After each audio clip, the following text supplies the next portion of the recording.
This is the Kesik Minaret Mosque.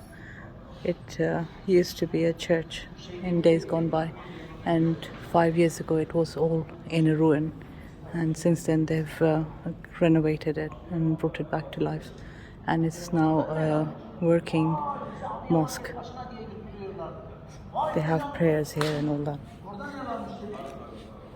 and they've put beautiful glass floors and shows the ground underneath, very much in the Roman style, which I guess in the olden styles would have been used to warm up the place.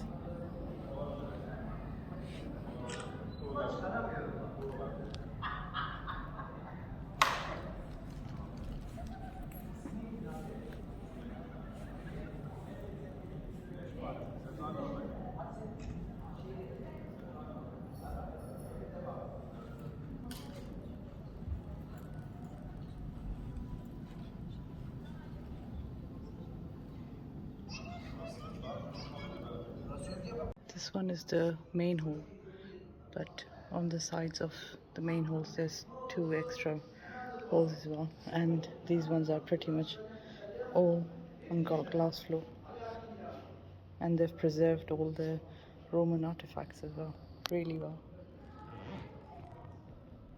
I've not seen anything like this one before.